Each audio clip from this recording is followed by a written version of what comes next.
Recent గా మన Indians అందరికి ఒక మంచి హ్యాపీ న్యూస్ అయితే వచ్చింది. ఏదైతే మన ఇండియన్ ఎకానమీ ప్రపంచంలోనే 4th లార్జెస్ట్ ఎకానమీ, అది కూడా $4.187 trillion.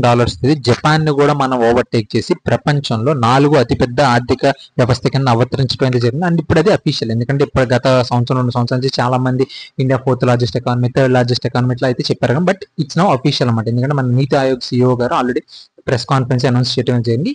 India is now 4th largest economy with $4.187 trillion అని చెప్పారు.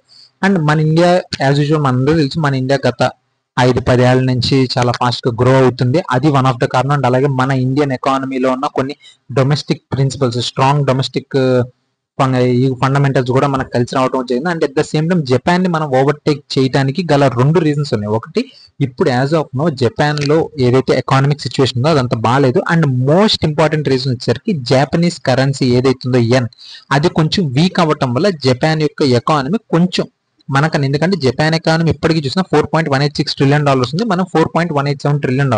But what ever it maybe, మనమైతే ఒక గ్రోత్ ట్రాజెక్టరీలో అయితే ముందుకెళ్తున్నాం.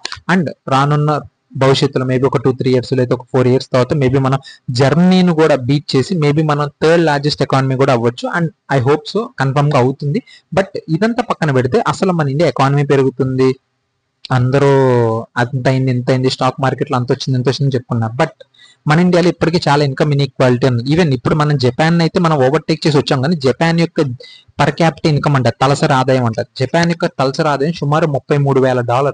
బట్ మన ఇండియా యొక్క తలసరి ఆదాయం వచ్చి సుమారు $2,800. సో మనం మేబీ ఎకానమీ పరంగా కొంచెం మనం ముందుకు వెళ్తున్నప్పటికీ కూడా మన ఇండియాలో మోస్ట్లీ వెల్త్ అంతా ఒక పర్టికులర్ సెక్షన్ ఆఫ్ పీపుల్ దగ్గరే కాన్సన్ట్రేట్ అయిపోయింది.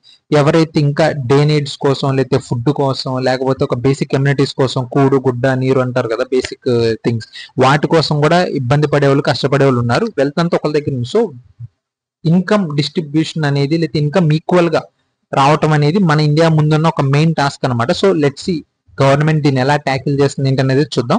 ప్రస్తుతానికి అయితే we are 4th largest economy. I'm very proud of it. And in coming years లో మన 3rd లార్జెస్ట్ ఎకానమీ కూడా అవుతాం.